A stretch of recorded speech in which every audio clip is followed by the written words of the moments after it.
Day broke over the Philadelphia Naval Shipyard on October 28, 1943, the same as it did every morning, a calm belying the chaos taking place off the city's shores and beyond. By that year, the United States' involvement in World War II had reached a fevered pitch as a vicious sea battle between Allied ships and German U-boats raged in the Atlantic. The seriousness of this conflict meant that October 28th was not just any morning in Philadelphia, but the culmination of months and years of top-secret research conducted by the U.S. government with the intent of seizing naval superiority once and for all.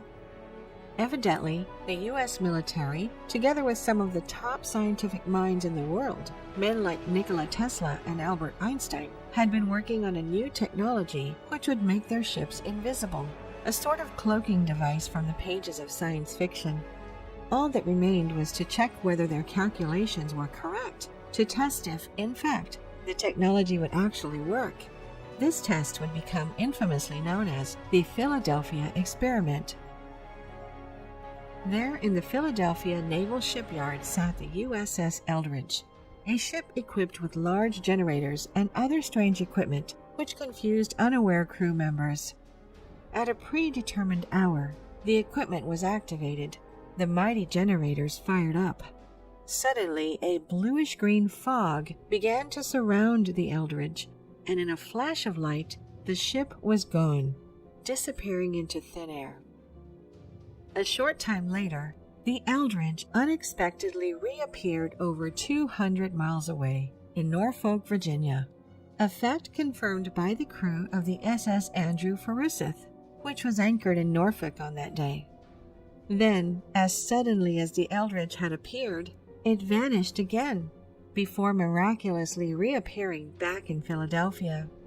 Most incredibly, whatever had happened on its journey, the Eldridge appeared to have actually traveled 10 minutes back in time.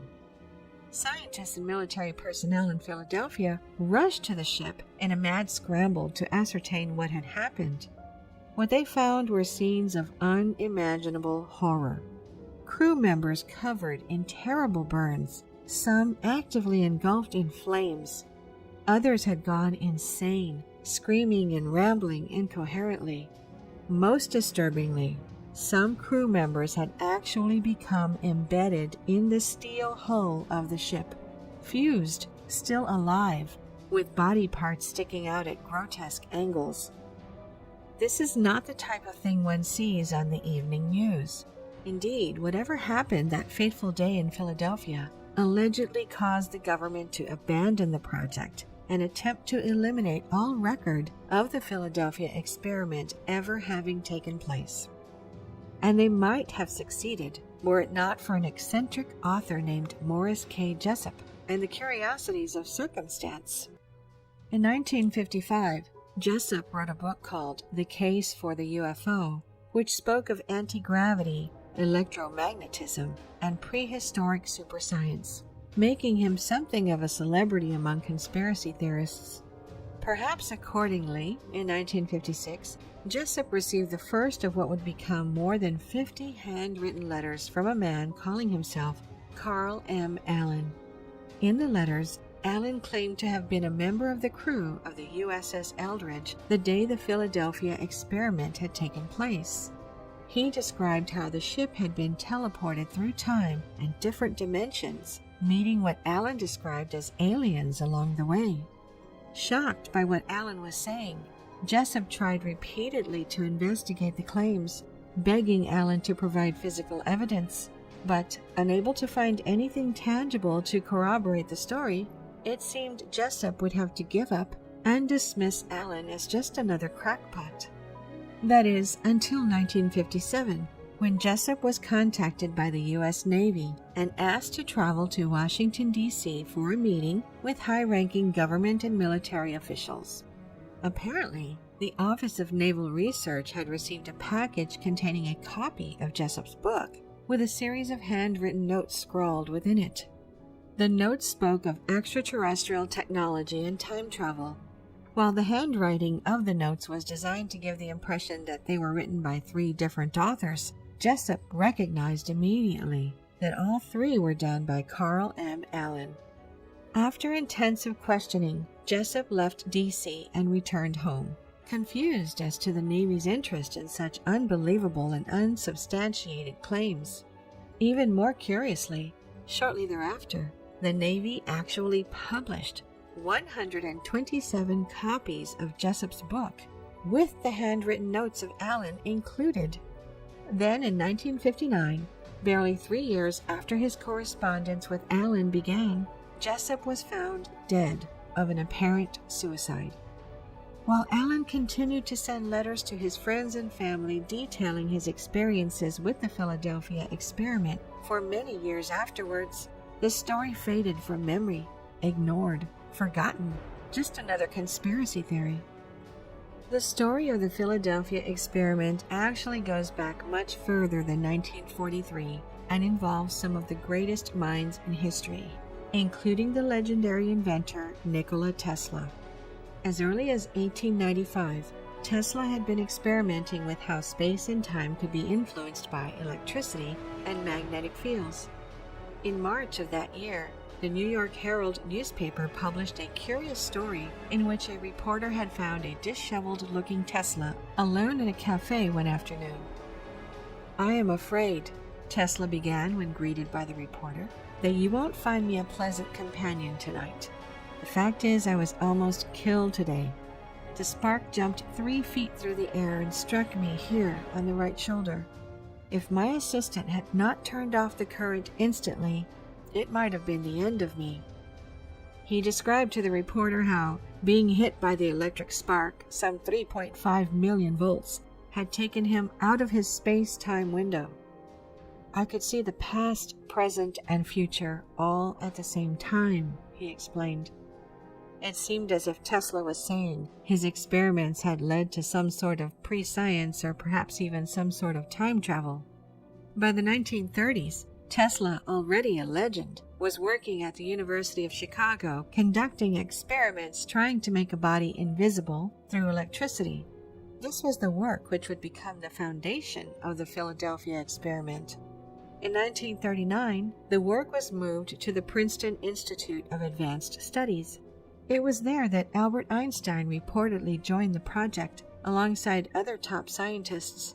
By 1941, Tesla and these scientists were working on the project explicitly for the U.S. government. It was Tesla and his team who allegedly made the calculations, drew up the technical specs, and even constructed the massive generators for what would become the Philadelphia experiment. But then, before the experiment took place, Tesla suddenly backed away from the project, allegedly warning on his way out of sure disaster if the project went forward, of a personnel problem which would ensue. Tesla, a fervent humanitarian as he was, couldn't bear the horrendous consequences which he predicted would befall the crew members of the USS Eldridge, so he resigned from the project after doing everything he could to prevent the experiment. Of course, in the middle of a global war, the U.S. government did not abandon the research they had poured such resources into. Instead of shutting down the project, they turned it over to John von Neumann, a brilliant mind who, unlike Tesla, was not burdened by moral reservations and would not hesitate to throw caution to the wind, as he had proven during his work on the Manhattan Project, constructing the nuclear bomb. Whatever happened under Neumann's leadership, whatever did or did not take place during the Philadelphia experiment in 1943, that very same year, Nikola Tesla died, alone in his hotel room in New York City. Almost immediately after his death, his room was swept up by U.S. government officials. All of his notes and other documents were collected and sent directly to the FBI. The FBI director, J. Edgar Hoover, called Tesla's work most secret. So secret, in fact, that when a 1952 court case ruled Tesla's nephew was the heir to his estate and thus rightful owner of all his personal effects, including his notes, the FBI sent him not the 80 boxes of notes they had recorded, but only 60. What happened to the rest of Tesla's work? And what could these most secret notes have contained? Some have speculated that Tesla was working on some sort of death ray, which the U.S. government wanted for its war effort and wanted to keep a secret. But perhaps it had something to do with the Philadelphia experiment, something to do with Tesla's dire warnings before leaving the project, and the ability to see past, present, and future. The question remains to this day, what type of most secret knowledge did Tesla have, and who else might have had it? If we look at ancient scriptures and stories, we may find many interesting cases of time travel. Some Hebrew traditions tell the story of the prophet Jeremiah and a young boy named Abimelech. The prophet Jeremiah was sitting together with a few of his friends, and there was a young boy. His name was Abimelech. And Jeremiah said to Abimelech, "Go out of Jerusalem. There is a hill, and collect some figs for us." The boy went out and collected the fresh figs. All of a sudden, Abimelech hears some noise and wind in the airs, and he became unconscious. After a time, he wakes up again, and he saw it was nearly the evening. So he runs back to the society, and the city was full of strange soldiers. And he said, "What's going on here? What happened to Jeremiah and all the others?" And an old man said, "That was 62 years ago." Incredible as this story may seem, it is far from the only one contained within the texts of ancient civilizations which seem to reference time travel. Something similar exists in Christian and Islamic traditions, a story known as the Seven Sleepers, or alternatively, the Cave of Al-Kahf. In this story, a group of youths hide out in a cave to escape persecution in the year 250 CE. When they emerge from the cave, some 300 years have passed.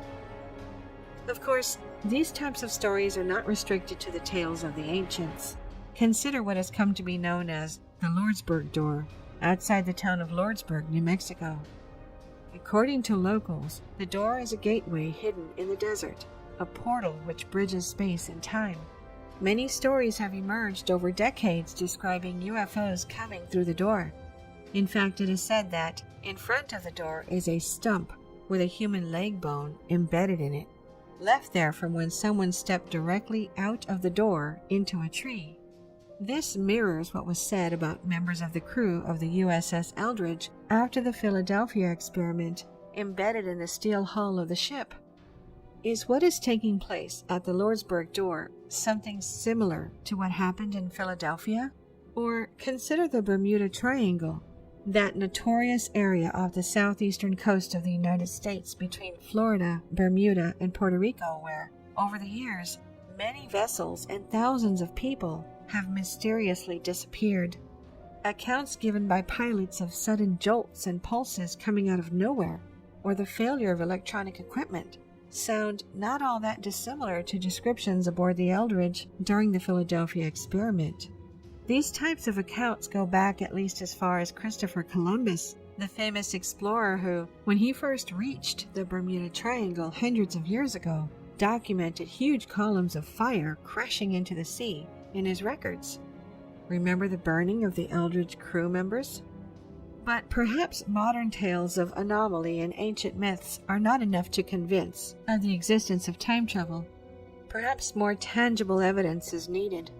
Many would suggest this is where OOPArts, that is, out-of-place artifacts, come into play.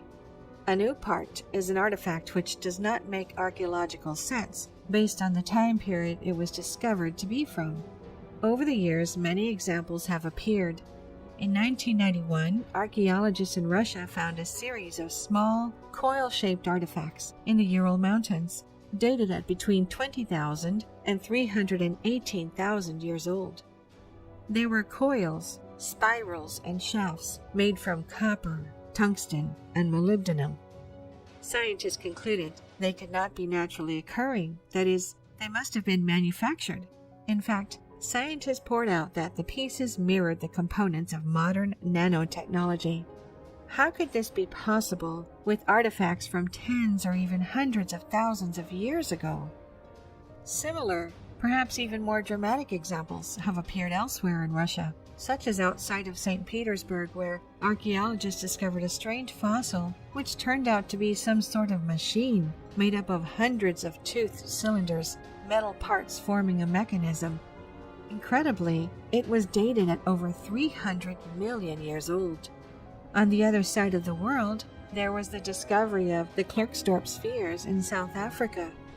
These were small balls dated at almost 3 billion years old, and yet their fibrous interior structure and intricate design, within 100,000ths of an inch from absolute perfection, led researchers to conclude the spheres had to have been manufactured by intelligent beings. There are some who have argued that the existence of UPARTs suggests a sort of prehistory, advanced civilizations and technology lost to recorded memory. Others believe they suggest the Earth must have been visited by advanced extraterrestrial life sometime in the distant past.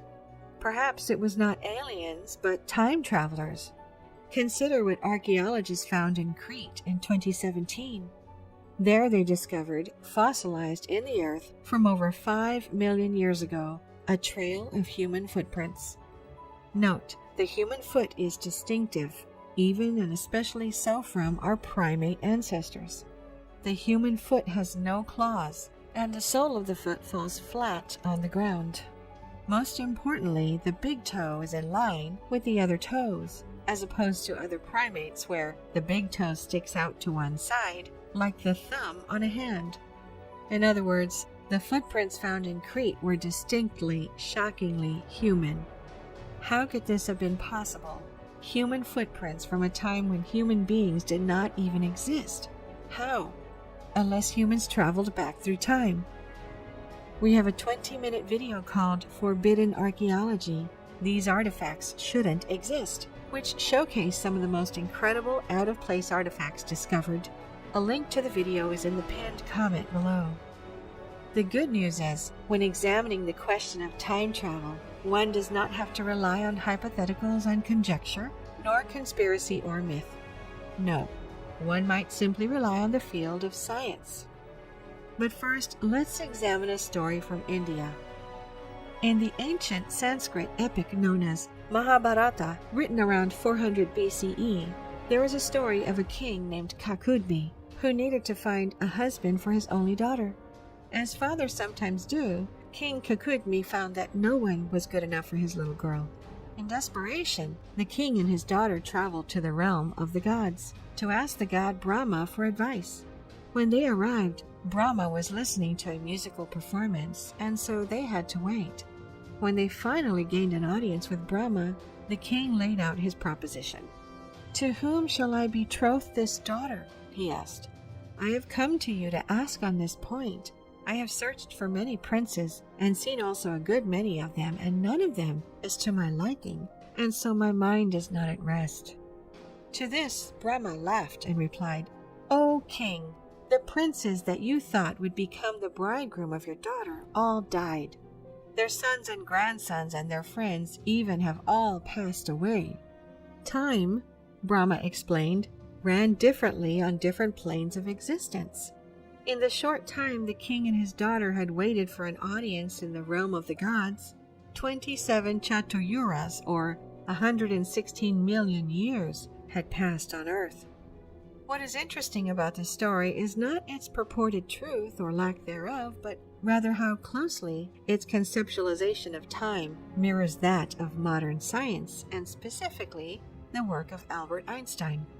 In his 1905 theory of special relativity, Einstein described how time is relative to the observer's frame of reference. That is to say, it depends on the observer's motion and the strength of gravity. In other words, time would pass differently for a person in space than on Earth, as it does for King Kakudmi while in the realm of Brahma in the Mahabharata.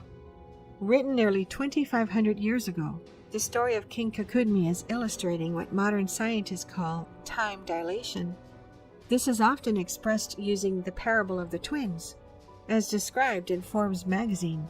One twin stays home, while the other makes a round-trip voyage into outer space, traveling at nearly the speed of light for 10 years, as measured by the stay-at-home twin. When the traveled twin returns, she finds her sister has aged 10 years, while she has hardly aged at all. The traveled twin has jumped 10 years into the future. In fact, time dilation is not merely a theory but a proven and observed fact. In the 1990s, Russian cosmonaut Sergei Krikalev spent a record 803 days, 9 hours, 39 minutes in space aboard the International Space Station. When he finally returned to Earth, scientists found he had traveled 0.02 seconds into the future due to the speed of the space station relative to the Earth. 10 years after his theory of special relativity, Einstein expanded his thoughts through his theory of general relativity. There, Einstein described the fabric of the universe as four-dimensional space-time. According to Einstein, time and space are malleable. That is, they respond to the presence of matter by warping, bending, expanding, and contracting. In this way, space-time can be folded, creating a shortcut between two different locations, a phenomenon known as a wormhole, simply a funnel with two ends emerging at two different points in space-time. Einstein's thoughts on general and special relativity formed the foundation of the modern science of time travel, moving through many incarnations since the early 1900s. In 1937, a Scottish physicist named Willem Jacob van Stockham applied the theory of relativity to what he called frame dragging. In essence, Stockham asserted that by using an infinitely long and extremely dense cylinder and rotating it, like a barbershop pole, the cylinder would be made to drag space-time along with it. In such a situation, a path can be created in the four-dimensional space-time, which begins and ends at the same point. This was described by Kurt Gödel in 1949 as a closed timeline curve, that is, traveling through time by setting out on a path and returning to the exact moment you started, a bit like flying so far west you are back in the east. By the 1980s, scientists like theoretical physicist Kip Thorne were constructing theories on how one mouth of a wormhole might be kept fixed while the other is moved at a velocity near the speed of light in order to create a time machine. Into modern times, scientists have continued to expand on the work of their predecessors, developing theories of time travel and perhaps bringing the act, once thought impossible, ever closer. In fact, in 2020, a major breakthrough was reported by most major news outlets. An American astrophysicist named Ron Mallett had apparently found a way to travel back in time and had not only written a mathematical equation with which to do it, but had actually built a prototype. That is to say, he was not just dealing with the hypothetical, he had actually built a time machine. Expanding on Einstein's general theory of relativity, Mallett surmised, if you can bend space, there's a possibility of you twisting space. In Einstein's theory, what we call space also involves time. That's why it's called space-time. Whatever it is you do to space also happens to time. Mallett's prototype used lasers to generate a circulating beam of light, the space inside the ring of lasers becoming twisted, like stirring a cup of coffee. According to Mallett, given enough laser intensity and a small enough space, it should be possible to alter space and time. As he describes, if space is being twisted strongly enough, this linear timeline is going to be twisted into a loop. If time all of a sudden is twisted into a loop, that allows us the possibility of traveling into the past. It is interesting to note what launched Mallett on the path to this incredible, potentially groundbreaking research. As he described, when I was 11, I came across the book that changed everything for me. That was The Time Machine by H.G. Wells. Written in 1895, The Time Machine spawned generations of science fiction books, movies, and television shows. In other words, even a high-level thinker like Ron Mallett, a man working with concepts most could not even imagine, is driven in part by a childlike wonder at the possibility of time travel. That feeling we all get when reading Wells or seeing Back to the Future for the first time. There is undeniably a sort of romance in the idea of time travel which appeals to the genius as much as the ordinary person. Just consider Stephen Hawking, perhaps the greatest thinker of our time, indulging a childlike deviousness where time travel is concerned. In 2009, Hawking threw a party at the University of Cambridge, complete with balloons, a large buffet, and champagne on ice. A tuxedoed Hawking slyly explained, "I like simple experiments and champagne." To understand the experiment he was speaking of, one need only look at the party's invitation. You are cordially invited to a reception for time travelers hosted by Professor Stephen Hawking, to be held at the University of Cambridge, Gonville and Caius College, Trinity Street, Cambridge, it read, adding the latitude and longitude as well as the date. Crucially, Hawking sent out the invitations to the party after it had taken place, so that only potential time travelers could attend, cheekily adding in the invitation, "No RSVP required." As Hawking explained as he waited with a glass of champagne, "I am hoping copies of the invitation in one form or another will survive for many thousands of years. Maybe one day someone living in the future will find the information and use a wormhole time machine to come back to my party, proving that time travel will one day be possible." Unfortunately for Hawking, no time travelers showed up to the party, though this did not sour his mood. "What a shame," he joked. "I was hoping a future Miss Universe was going to step through the door." Perhaps most of you are thinking, if time travel is possible, then why haven't any one of us come back in time to win the lottery and become a millionaire? Well, there's an interesting story of a man who might have done just that. Not on the lottery, but in the stock market. In March 2003, the FBI arrested a 44-year-old man named Andrew Carlson. He had just enjoyed the luckiest run on the stock market in history. In the space of just 2 weeks, he turned $800 investment into $350 million. Naturally, this caught the eye of the authorities. Yet, instead of the usual denial, Carlson shocked the FBI with a full 4-hour confession. He was no ordinary insider trader. His 126 high-risk trades had paid off because he always knew they would. Because Andrew Carlson was a time traveler, 250 years in the future. At first, Andrew's confession was not believed. A spokesman for the Securities and Exchange Commission, the SEC, said, "We don't believe this guy's story. He's either a lunatic or a pathological liar." But the fact is, with an initial investment of only $800, in 2 weeks' time he had a portfolio valued at over $350 million. Every trade he made capitalized on unexpected business developments, which simply can't be pure luck. If a company's stock rose due to a merger or technological breakthrough that was supposed to be secret, Mr. Carlson somehow knew about it in advance. The only way he could pull it off is with illegal inside information. He's going to sit in a jail cell on Rikers Island until he agrees to give up his sources. But Carlson never gave up his sources. In a bid for leniency, Carlson has reportedly offered to divulge historical facts, such as the whereabouts of Osama bin Laden and a cure for AIDS, only if they let him go back to the future. It's not known whether he did reveal these secrets. Though determined to prove him a liar, the FBI could find no records of Carlson's existence anywhere before December 2002. It was as if he never existed. On April 2nd, 2003, on his way to the court hearing, Andrew Carlson suddenly disappeared and was never seen again. His story was covered up and never mentioned in any media again.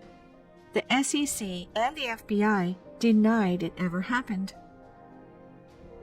Another interesting incident occurred in 1998, when Art Bell, host of the popular late-night American radio program Coast to Coast AM, was reading a fax he'd received over the airwaves to his listeners. As he did, an unbelievable story emerged. The author of the letter, a man named John Titor, claimed to be a time traveler from the year 2036. He explained that time travel was invented in 2034 and described in great detail how it was done. The episode of Coast to Coast AM generated a small stir before fading quickly into memory. That is, until the year 2000, when a series of unusual posts started appearing on early internet message boards written by one John Titor. The very first of his posts led off, "Greetings, I am a time traveler from the year 2036. I am on my way home after getting an IBM 5100 computer system from the year 1975. Through future posts, he expanded on his story. According to Titor, the IBM 5100 was needed in 2036 to debug equipment, but there were simply none left in existence at that time. Apparently, the 5100 was capable of reading old code written before the use of APL and BASIC. Interestingly, it has since been confirmed by IBM that the 5100 does in fact have a unique function which allows it to do this, a fact IBM kept secret for many years and John Titor almost certainly could not have known. So how did he? And more importantly, if he really was from the future, what else did he know? Through his internet posts, Titor revealed a number of predictions, perhaps revelations, about the future. He asserted that the United States would break down into civil war in 2004, resulting in the splintering of the country into 5 factions, the no longer United States of America. He claimed that World War III would break out in 2015 and that, additionally, the world would be ravaged by mad cow disease. In other words, he was likely not a real time traveler since these prophecies proved incorrect. Except, in one of his posts, Titor said the following: "As far as the future goes, your world line is about 2.5% different than mine. This is a roughly cumulative measurement based on my arrival in 1975. As far as I can tell right now, you are headed toward the same events I would call my history in 2036. Revisit Titor's predictions with this in mind. No, an American Civil War did not break out in 2004, except it was the year that George W. Bush was re-elected to the presidency as millions marched in the streets against his war in Iraq. This was perhaps the start of a period of rising civil unrest, which led to Occupy Wall Street, to Black Lives Matter, and to Donald Trump, a period which now sees the U.S. more polarized than ever, fractured into regional and political cliques. Perhaps Titor's assertion was more correct than it may have seemed. But surely he was wrong about World War III starting in 2015, except it was only 1 year later that Donald Trump was elected President of the United States, and his administration launched a trade war with China. If there is to be a World War III, it is exceedingly likely that the 2 world superpowers of the United States and China will play a prominent role. Perhaps a trade war is merely the opening salvo in a real war, or perhaps, with the existence of nuclear weapons, an economic war is the only war possible to fight anymore. Finally, Titor's prediction that the world would be ravaged by mad cow disease. This one should be straightforward for those living in a world ravaged by the COVID-19 pandemic. Perhaps John Titor really did know what the future would hold, adjusted by approximately 2.5%. Could he really have been a time traveler? It is interesting here to revisit the words of Al Bielek, the man who claimed to have been amongst the crew of the USS Eldridge during the Philadelphia experiment. He described how during the time he spent in 2137, he was told by doctors that most of the west and southeastern coasts of the United States were underwater. 30 years after Bielek made this statement, many scientists are resigned to the fact that this will be the inevitable result of climate change. It is impossible to know if men like John Titor and Al Bielek were indeed time travelers. Impossible to know how much truth the stories of modern conspiracy and ancient texts actually contain. But one thing seems certain. If modern scientists are going to discover the secrets of time travel, they might want to hurry up, or there might not be much left to travel to. Thank you for watching. If you enjoyed the video, please hit the like button, and if you're new, hit subscribe and the bell next to it for future notifications.